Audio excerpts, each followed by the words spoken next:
Assalamu alaikum, everyone. Hello. My name is Husna Vora, and I am the Media Associate for Indian American Muslim Council, and I'm also going to be the moderator for today's panel. First and foremost, thank you everyone so much for coming. Seeing so many people in this room is so encouraging. This is the turnout we were hoping for.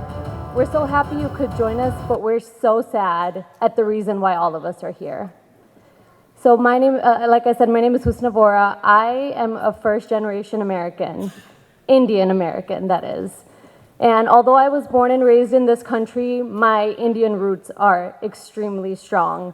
I grew up around my Indian grandparents, my parents, everyone who would tell me stories about their childhood in India. And I still get teased by my uncles and aunts in India about how when I went there for the first time as a child, I loved goats so much that they bought a goat and kept it for me in the backyard. So, like I said, my history of India runs so deep. And I have always been so grateful that despite growing up in this country, my family never let me lose my roots, never let me lose the language. Now, we're here to talk about the threat of Hindu nationalism. And I think so many people think that it's isolated to India. But it is actually here. It's already here in the United States. It's everywhere. I'm sure a lot of you heard about the parade in New Jersey where there was a bulldozer.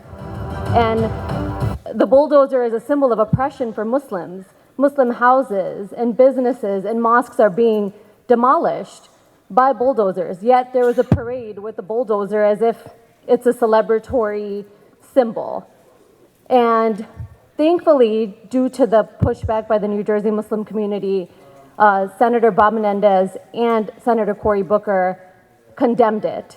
So this is encouragement to speak. Our voices matter. And there are so many people in this room. If everyone in this room goes and talks to one other person, and that one person talks to another person, just think about the impact that we can make. And I want to give a special plea to the youth. I'm a youth myself. We have so much power. We have so much power to join political offices. And we need to do that, and we need the support of all the generations before us. Our first panelist is Mr. Niranjan Takle. He is an award-winning journalist in India. He was born into a family of freedom fighters. His grandfather and both parents were freedom fighters. He used to help his father in their newspaper stall, the first newspaper stall in Maharashtra, established in 1914. So his connection with the news, freedom of expression got established when he was in the 5th grade. Niranjan started his own cable news channel in Nasik in early 1998 and started anchoring a call called Panchanama every week. Within weeks, the show became so popular that the ordinary people put up hundreds of displays of his show across the city during the Ganesh festival. His bio is endless. He is a man of many acclamations, but I'm going to hand it over to him. So everyone, please help me welcome Mr. Niranjan Takle. Thanks for inviting me to ISNA. Thank you, Ajit Bhai. I also welcome all of you for this very important discussion here. Hindu nationalism, a threat to human rights. And I have worked as an investigative journalist for 22 years in India. And I would like to share my experiences. I would like to first begin with telling you that India was celebrating its 75th Independence Day on the 15th August last month. And the Prime Minister Narendra Modi was talking about respecting women during his speech from the Red Fort. And on the same day, his government had released 11 accused individuals who were charged, who were accused, who were imprisoned for life imprisonment on the charge of raping a woman named Bilkis Bano and murdering 7 of her family members. Not only the remission was given to them, they were welcomed by BJP and VHP leaders as if freedom fighters were coming out of the jail on the Independence Day. They were garlanded, they were, honored. And so that's a very, a very big example of how it is happening now.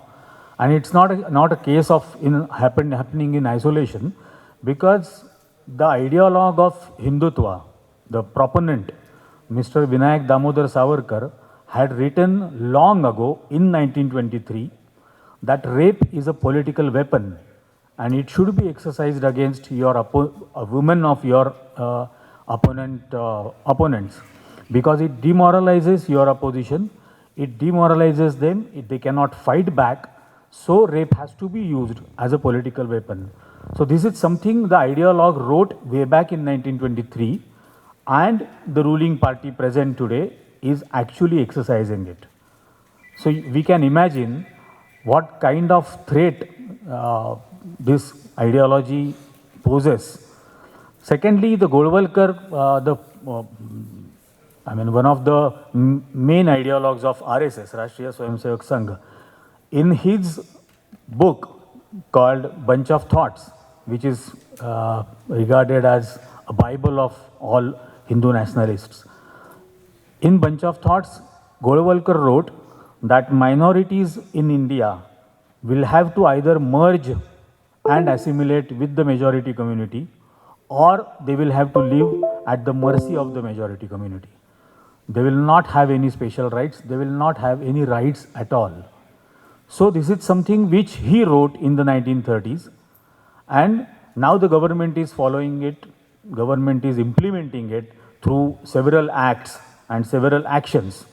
For example, we have all heard about the Citizenship Amendment Act and the National Register of Citizenship, and how it actually created a huge chain of protests across India. Right now, in fact, I have an affidavit with me, which an individual filed on the 29th of August, 2 days ago, in Mumbai High Court, saying that, asking the court to make him a witness in the blast cases that happened in Maharashtra, for example, in Malegaon blast or the blast that had happened previously. And he said that he was an RSS worker and he was trained by Indian Army personnel in Jammu and Kashmir to use weapons of mass destruction, to make bombs. And when he actually in this affidavit says that the organization had plans to conduct 500 to 600 blasts across India. And when he heard about, when he got to know about the entire design, he withdrew from it, and now he is asking the court to make him a witness. Now, apart from this, I myself, while working as an investigative journalist, I had lived in Gujarat undercover as Rafiq Qureshi to find out the truth about the cow vigilante and the lynching that is happening. So I lived there for 6 months, and I used to transport cattle from Rajasthan to Gujarat and record that how the entire extortion business runs. I was beaten up number of times, 9, 10 times I was beaten up mercilessly. I was all bleeding, and when I showed them money, they took me to their president, and then the president started negotiating with me. And they used to charge 15,000 rupees for a truckload of cows, 6,500 rupees for a truckload of buffaloes, and 5,000 rupees for the young male buffaloes. And he told me that fear is our investment. Whenever they kill somebody, at least 10 to 20,000 people get scared. And that's how this business runs. So for Hindus, they say that cow is our mother, and this is protection of mother, but under the disguise of cow vigilante, a huge business. And he told me on camera, of course it was a hidden camera, he told me on camera that every day they collect 1.5 crore rupees every day on one single check post. That amounts to 500 crore rupees in 1 year at one single check post. So that kind of extortion network is run by these organizations. I also was an investigative journalist, which I happened to break the Malegaon blasts that happened in 2006 and 2008.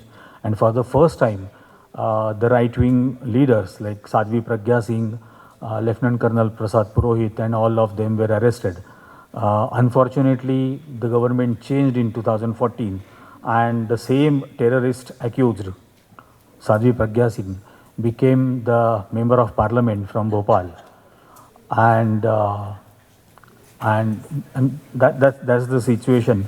I heard that Sadhvi Rutumbara was here in US, and I remember her giving very fiery speeches in the late 80s, and she was one of the accused. In fact, she was charged by Liberan Commission in the Babri Mosque demolition case.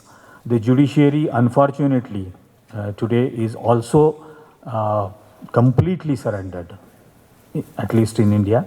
And in fact, my latest book, which I have written about the murder of Judge Loya, who killed Judge Loya. Judge Loya was presiding over a case of triple murder in which Sohrabuddin Sheikh, his wife Kausarbi, and his friend Tulsi Prajapati were killed. And present Home Minister of India, Amit Shah, was the main accused in that particular case. And Judge Loya was presiding over the case, but Judge Loya was killed. And it was told to the press at that point in time that he died of an heart attack. But I was investigating that, and over a period of 1.5 years, which went on for the investigation, I could dig out every single piece of document which, I mean, beyond doubt proves that this was nothing but a murder. Of course, that was my last story as an investigative journalist in November 2017, because Amit Shah had become the Home Minister, and I lost my job. And they ensured that he remains unemployed for the last so many 4.5 years. But I have written that book, and in fact, it starts with how judiciary has compromised and what is the situation of judiciary right now. We all have heard about the verdict given in Babri Mosque demolition. On the first page of the order, court says that demolition of the mosque was an illegal and criminal act. On the last page of the order, they say that the premises should be handed over to the same people because the land is in their possession for the last 12 years.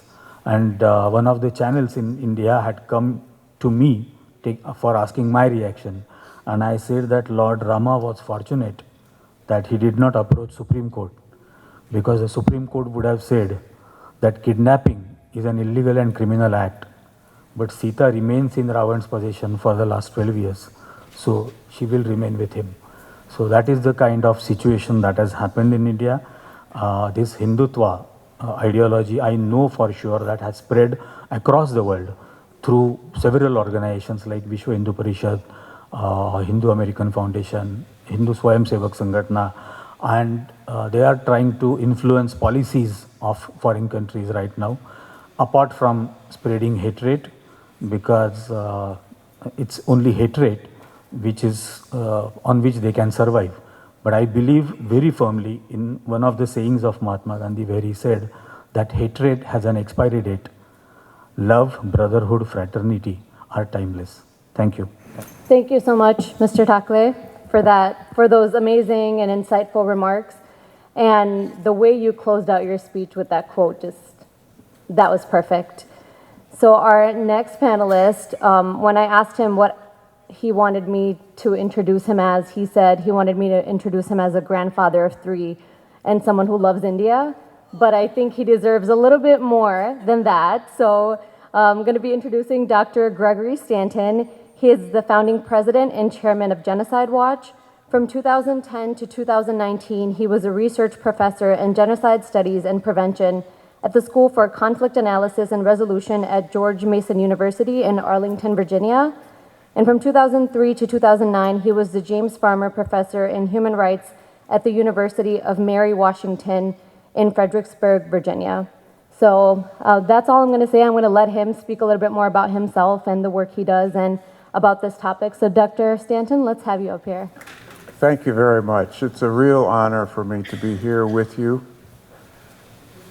One of the most exciting things I have had the experience of this last few days is to see the strength of the Indian American Muslim people.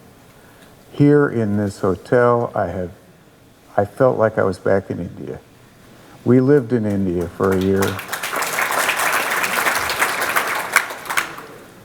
And the people who have come here, you people who have come to America from India, are enriching our country. We are so grateful that you have come here. You are making America what it should be, which is a pluralistic democracy, a country from which you have come, which was originally founded as a pluralistic democracy, but which is now under threat from the Modi government. We also, here in America, have a pluralistic democracy that is under threat. As you know, in both cases, Islamophobia was one of the biggest causes of this fear and this neo-fascism that began to take over the United States under Donald Trump and that is already taking over India with Narendra Modi. We must stop it.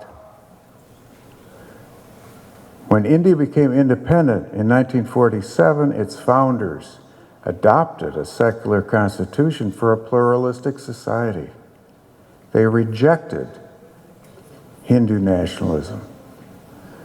Gandhi and Nehru's vision of India's multicultural future guided the Congress Party, which ruled India for most of its first 4 decades. Pakistan, on the other hand, was founded as a homeland for Muslims.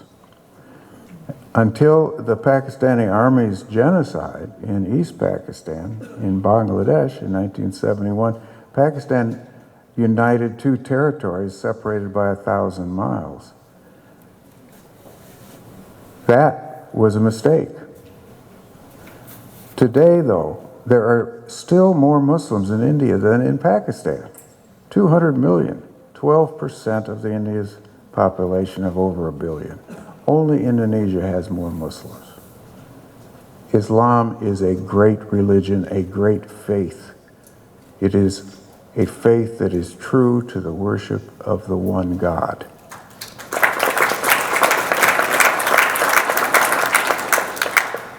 Mahatma Gandhi was heartbroken at the partition of India and the separation of Pakistan and at the genocidal massacres of 1947. Some of his most famous fasts were to stop the killings. But Gandhi's most virulent enemies were not separatist Muslims. They were the Hindu extremists of the RSS. They advocated creation of a militant Hindu state, a Hindu Rashtra. On January 30th, 1948, one of these extremists murdered Gandhi while he was on his way to prayer. At his trial, the murderer claimed that Gandhi's, quote, consistent pandering to Muslims had left him with no choice. He went to the gallows singing, "To the motherland, the land of the Hindus." Golwar, the supreme leader of the RSS until 1973, expressed the tenets of Hindutva, the Hindu extremist ideology, in his manifesto, "We, or Our Nation Defined." In it he said, and I'm quoting, "Hindus could profit from the example of the Nazis, who they had manifested race pride at its highest by purging Germany of the Jews. And he declared Muslims and Christians in India to be, quote, invaders." Well, leaders of the RSS have now taken over India. The Bharatiya Janata Party, the BJP, the RSS's political wing, has dominated the government in New Delhi since 1998, when Vajpayee became India's prime minister. And today, Prime Minister Narendra Modi has built his political support on Islamophobia and made Hindutva the effective ideology of the Indian government. One of the government's chief advisors, K.S. Sundarshan, the leader of the RSS, said in 1999 that an epic war has begun between divine and demonic powers for world supremacy. He predicted the ultimate victims would be Hindu nationalists. It sounds a little familiar, doesn't it? Where here we are in the U.S. where Christian nationalists are trying to take over the United States. The RSS now controls the biggest Indian political party, as well as schools, trade unions, cultural societies, religious groups all over India, and they are here in the United States too. They run the camps of the Bajrang Dal, where young Hindu boys are taught the ideology of Hindutva, and where hatred and fear of Muslims are openly advocated. Now, conferences are being held, religious conferences in India, in which genocide is literally called for by the people in the conferences, in which mass murder is advocated against Muslims. That is why Genocide Watch has declared a genocide alert for India.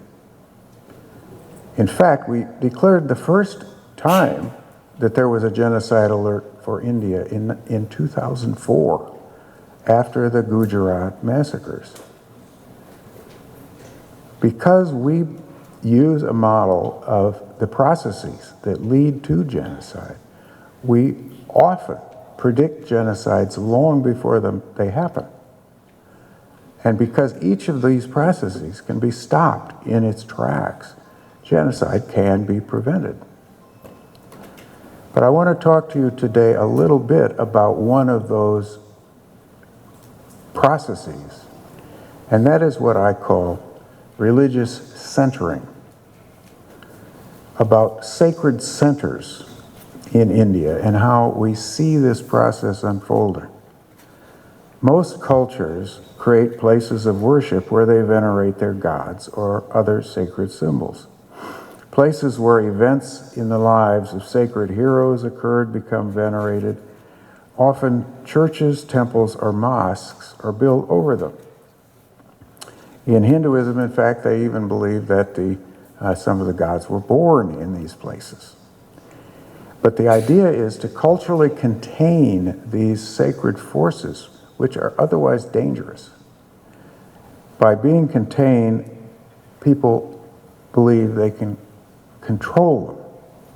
That's why you'll find some of these sacred places over some of the most famous religious centers, such as the Church of the Holy Sepulchre in Jerusalem, the Dome of the Rock on the Temple Mount in Jerusalem, and the Great Haram Mosque enclosing the Kaaba in Mecca. I remember walking up Mount Sinai with my wife when I was much younger and much stronger, and we came to the place where it is commonly believed that the burning bush that Moses saw, was burning. Well, guess what? They had built a shrine over it to control it. Sacred forces are powerful. They're considered dangerous. The Christian Crusades to recapture Jerusalem showed that men of faith will even commit genocide to retake lost ownership over such centers. They're especially likely to do so when they feel their own culture is under siege, as Christian Europe was, they thought, from Muslims, and as Hindus now feel they are from Muslim and Christian civilizations. So this force of centering, is something that we're now witnessing again here in India. In fact, in 1989, the RSS and the BJP, led by L.K. Advani, started a campaign to build a Hindu temple in the North Indian town of Ayodhya, over what they believed was the birthplace of the god Rama. There was only one problem, as you know. A Muslim mosque, the Babri Masjid, already occupied the site and had since the 16th century. The RSS claimed that the Mughal Emperor Babur destroyed an ancient Hindu temple to build the mosque, and that was their justification. When, in fact, in 1992, BJP leaders organized a mob of Hindus that demolished the Babri Masjid while shouting death to Muslims. At least 1,700 people, most of them Muslim, were murdered in the so-called riots that followed. But these communal riots were actually organized genocidal massacres that intentionally targeted victims because of their religious identity.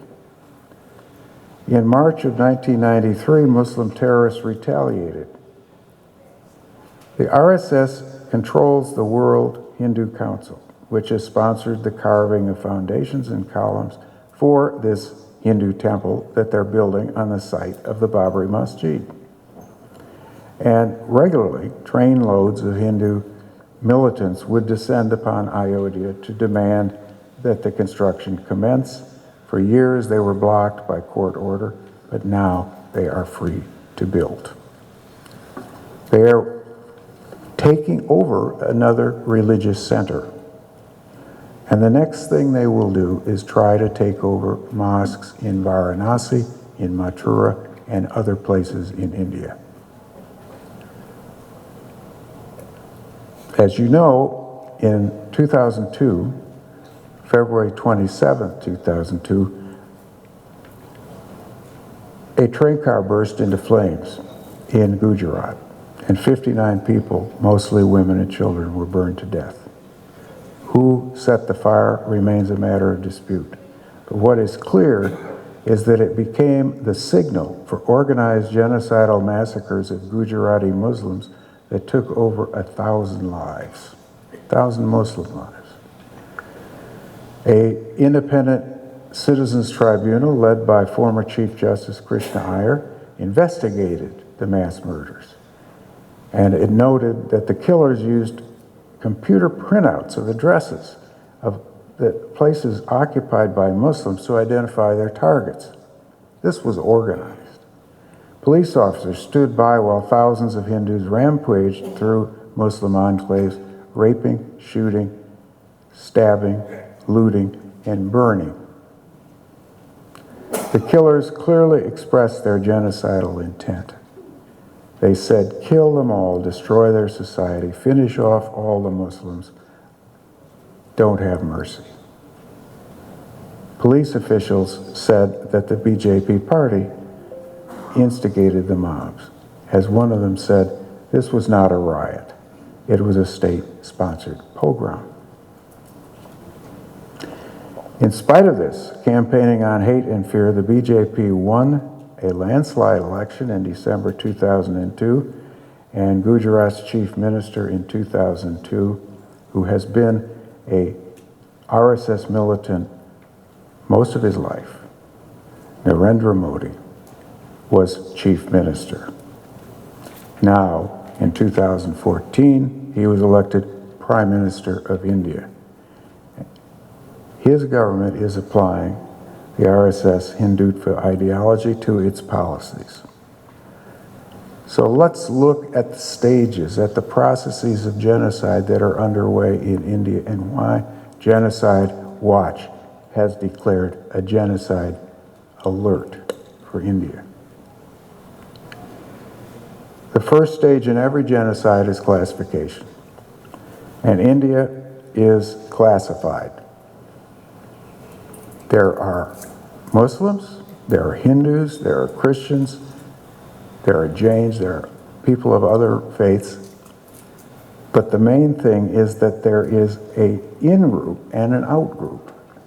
And what Modi is trying to do is trying to other the Muslims. He's trying to say these are not really Indian people. They're invaders. The second stage is symbolization, in which the names and the residents and other symbols of the identity of these people are noted They're sometimes made to live in separate quarters. Muslims are discriminated, that's the third stage, in the Citizenship Amendment Act, in non-prosecution of lynchings and other crimes committed by Hindus against Muslims. They are, fourth stage, dehumanized. RSS extremists refer to Muslims as invaders. The Home Minister has even called Muslims termites. Does that remind you of Rwanda, where they called the Tutsis cockroaches? Or of Germany, where they called the Jews vermin? It should.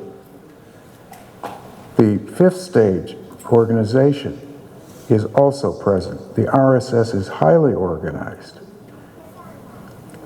Not only is the RSS organized, but the whole Indian state is organized. We can see it in Kashmir, where 600,000 Indian troops occupy the only Muslim-majority state in India. The next stage in the process of genocide is polarization, and that is exactly what is underway in India. The attempt is to polarize the society so that if you're not with us, you're against us. So in that case, we have a case where the Muslims are considered to be outside the group that are truly Indian. We also then have preparation, in which the census in Assam under the National Registry of Citizens Act is preparing for the expulsion of over 2 million Muslims who fled Bangladesh in 1971. We then have persecution, and the persecution of Muslims is reflected in termination of Kashmir's autonomy, the lockdown and occupation of Kashmir, the expropriation of Muslim property and destruction of property by bulldozers. We have all of these stages, in other words, that lead up to actual genocide. There are also strong counterforces in India, and that is what we must mobilize. This is a battle that has to be fought in India. It has to be supported by you, because you, as expatriates, have the power and the finances to help to finance the opposition to this growing Nazi tendency in India. Now, there can be also, of course, international pressure placed on the Indian government. Along with the gentleman who's going to speak right after me, I believe, when we found out that Narendra Modi was coming to the United States to give a speech in Florida back in 2005, I believe it was, we called up Mary Ryan, who was the chief consular officer at the State Department. We said, this man is a genocidist. He is guilty of crimes against humanity. You should terminate his 10-year visa.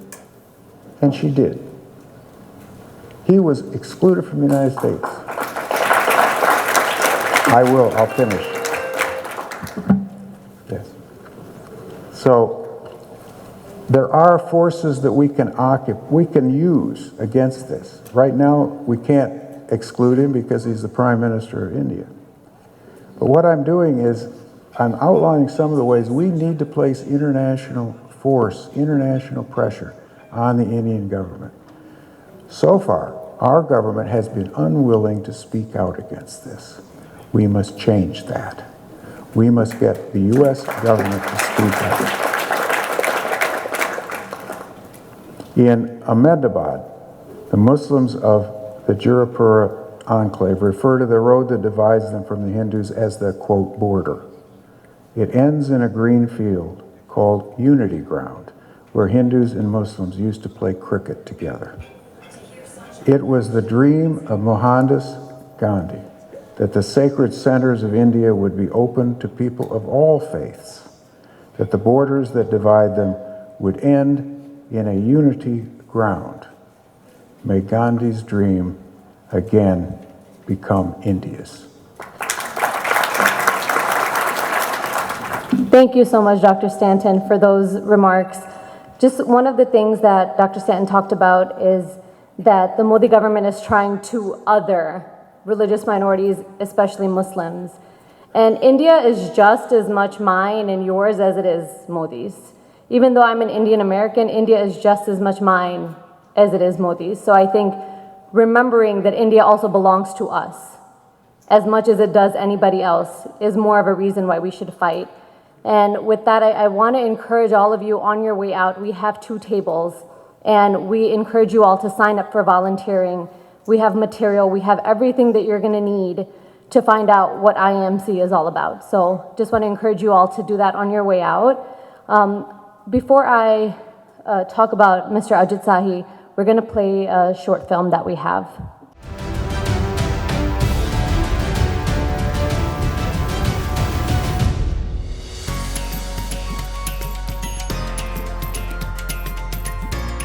India, a beacon of multiculturalism where the world's religions have bloomed and prospered through the ages.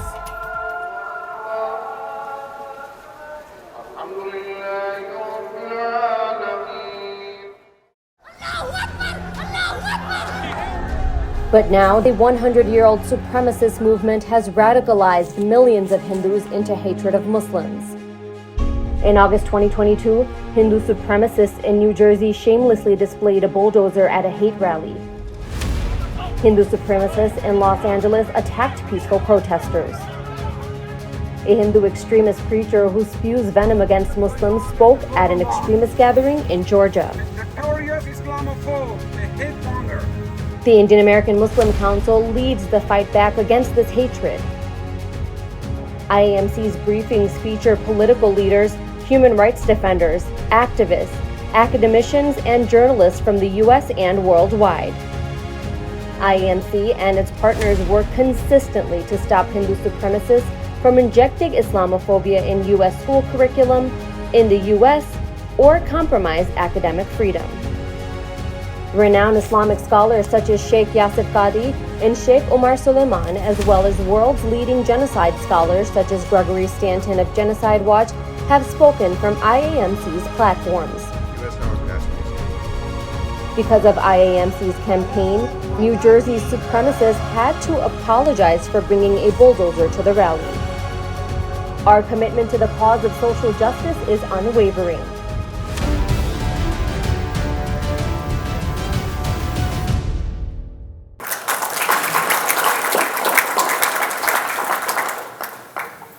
So I'm going to invite our Advocacy Director, Ajit Sahi, to the mic. Thank you. Thank you, ISNA. Hello, everybody. So I'm going to make up for the soft-spokenness of Dr. Stanton and Niranjan. They are soft-spoken people, but I think it's important to be hard-spoken when you have to fight Hindutva. Thank you, Dr. Stanton, for your leadership, for all that you do.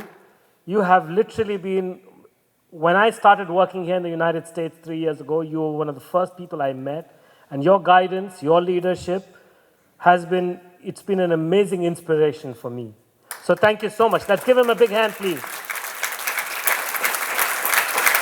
Let's also give a big hand to Niranjan Takle, a real big hand. This man, I do not know any journalist in India who compares with him. He has braved not only joblessness, he has braved not only abuse on social media, but he has also braved and continues to brave the absolute horror of threats, physical threats, bodily threats, threats to his family. That is ongoing. He's soft-spoken.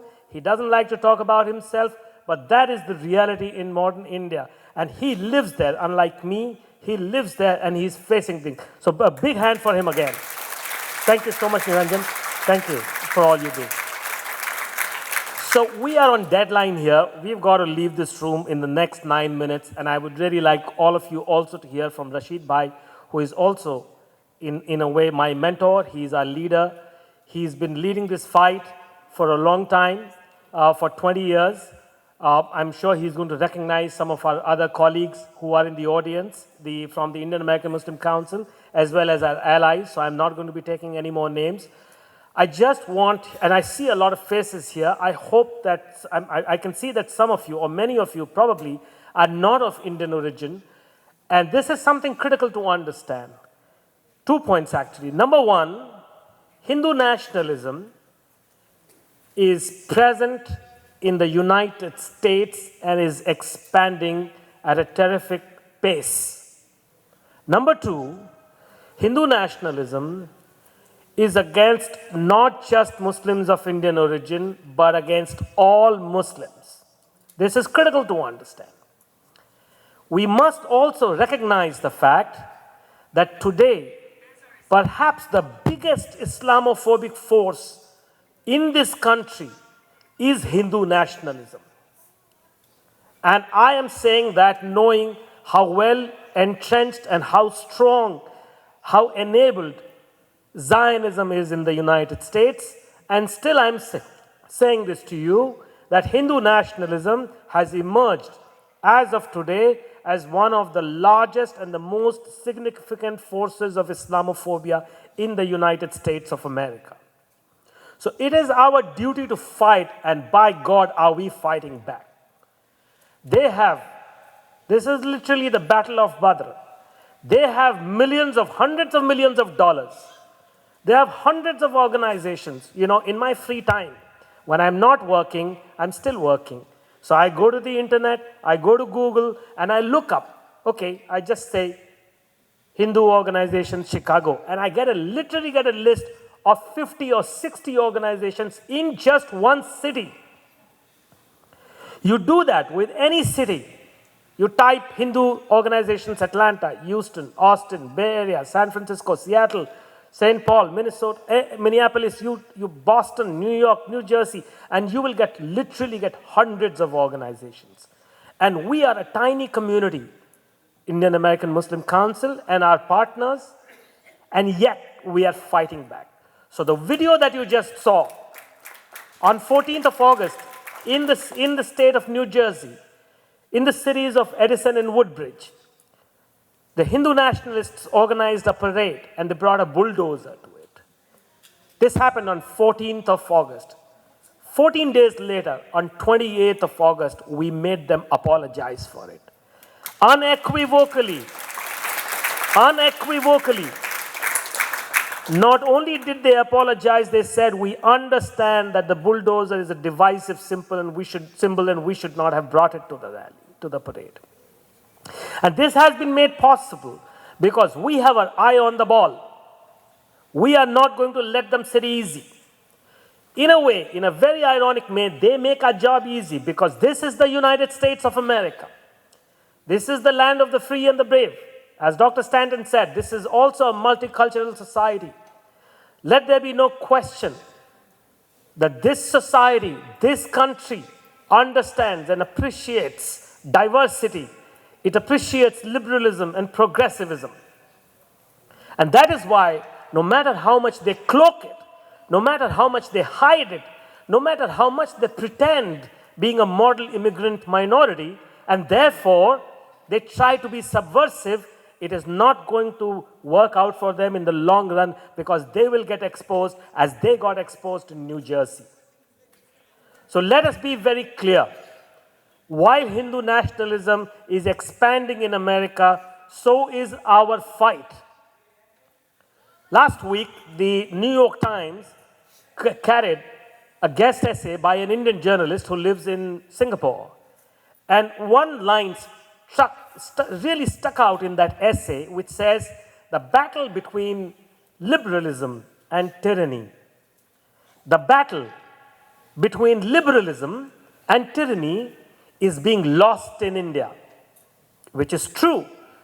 And although there are many, many fires burning all over the world, in many theaters, in the Middle East, in Asia, in Africa, in Latin America, the fact that India is the world's largest democracy, because China has more people than India, but it's not a democracy. India has the largest number of population in the world, and it is a democracy. And that's why it is called the world's largest democracy. If Indian democracy goes under, the Vidam Institute of Sweden has already said India is an electoral autocracy. Freedom House of Washington, D.C. has 2 years in a row in 2020 and 2021 said that we are downgrading India's democracy from free to partly free. So if India goes down, if India's democracy goes down, it is going to have a terrible consequence for much of the rest of the world. American democracy cannot be protected if Indian democracy goes down. So we protect American democracy, we protect global democracy by protecting democracy in India. I'm going to conclude to all of you by repeating what my friend and colleague, Sister Husna, said a short while ago. We need all of you to join this battle. No, we don't want all of you to come looking for a job in our different NGOs because there's not so much money in the business, right? But we want all of you to do, what you can do, is to reach out to your elected officials at the state levels, at the school board levels, to your mayor, to your local police department, to any levels, to the state legislature. In New Jersey, in the last 20 days, we went after all the members of state legislature, of the city to town council in the cities of Edison and Woodbridge, the mayors, and you will not believe it, the mayors of the two cities, town council members, the members of the New Jersey House of Delegates, the New Jersey Senate, United States lawmakers, they were all there at the parade, and one by one, they all started to denounce the parade. Just 2 days ago, actually yesterday, 24 hours ago, we got a condemnation from the US senators from New Jersey, a joint statement from the two senators condemning the bulldozer rally. So we want all of you to join this fight. This is God's fight. We are not fighting against Hindus. I am a Hindu myself. We are not fighting against Hindus. We are fighting against bigotry. And I can guarantee you there are more Hindus on this planet who are opposed to this bigotry than there are who support this bigotry. Thank you so much. Thank you to the ever so electrifying Ajit Sahi for that call to action. Before I hand it over to our executive director to shut it out, I just wanted to make a couple of announcements. So tomorrow there is a session at the Hyatt with Mr. Takle, Ajit Sahi, and Amirullah Khan. That's going to be at between 3:15 and 4:30 tomorrow in room Heathrow AB at the Hyatt Regency, the hotel that's attached to this convention center. And then we also want to invite everyone out to Shalimar Banquets on October 16th for our annual fundraiser. It is so important that we get the support we need from all of you so that we can continue our hard work and we can access the resources that we need to access. So we're gonna have all the flyers, all the information on the back tables. Please visit our booth. We're in the lobby. We also have a memorial just down that way around the corner once you get out of this hallway. Register to volunteer, and then please stop by our booth. We have plenty of volunteers. Mr. Zama's in the back in the blue suit over there, and he has all the volunteer forms. So, Mr. Rashid Ahmed, our executive director, please come and shut us out. Assalamu alaikum, everybody. As Ajit Sahi just reminded us that this is not just a problem in India and of Indian Muslims. This is a problem in India, in United States, and globally, and not just of Indian Muslims, but all Muslims, and that includes American Muslims here. Indian Muslims here, sitting here, my appeal is, this is Indian Muslims' problem, but this is also American Muslims' problem. If we keep it in our mind that this is something happening in India, what can I do? Just write a check sometimes, and just I am done with that. Please change your opinion about it, your idea about it. This is an American problem now. Indian Muslims must lead it, but all American Muslims only can help when Indian Muslims will lead it. If Indian Muslims are not going to lead it, and this is not Indian Muslims' problem, Indian American Muslims' problem, if this is not Indian American Muslims' priority, I doubt why anybody else will make this their priority. And only Indian American Muslims can understand this problem, and they must lead it. If it is left for somebody else, there is no somebody else out there. So please I earnestly ask Indian Muslims here to make this a priority. We have to go for prayer soon. So what I am going to do is that a bit of Indian American Muslim Council, maybe there are some people who don't know, established in 2002 by a group of American Muslims of Indian descent based in various major American cities. IAMC is formally registered in Washington, D.C. It's a 501c3 tax-exempt organization. IAMC currently has 9 staff and hundreds of volunteers. I will take a minute that we to recognize some of the volunteers and leaders here. Our president, Syed Afzal Ali, is sitting right there, national president, and our national general secretary, Humayun Rashid. And these are all either champions of Dr. Haider Khan, Jawad Khan, Asad Khan, Shoaib Qadri, Abdul Mannan, Khalid Safi, Victor Beg, Sabauddin, Feroz Vohra, Mohammad Quddus, Umair Farooqi, Dilnaz Waraj, Dalia Mugahid, Arshia Wajid, Kareem Irfan, Zahir Adil, Khalid Sami, Muhammad Qaisaruddin, Ghulam Bakali, Iqbal Rahman, Rehan Khan, Ibad Ansari, and Sunita Vishwanathan of Hindus for Human Rights. These are all our partners, allies, supporters, donors. We have staff, but believe me, only staff is not enough. We need tremendous amount of help from the volunteers. There is all kind of work. If somebody doesn't want to come in the front, there is a lot of work in the back end. The more people we need, the more we can do. Again, Indian American Muslims, please make this a priority. Thank you. Thank you, everyone, again so much for coming. And please check out the tables in the back before you go for prayer. Thank you.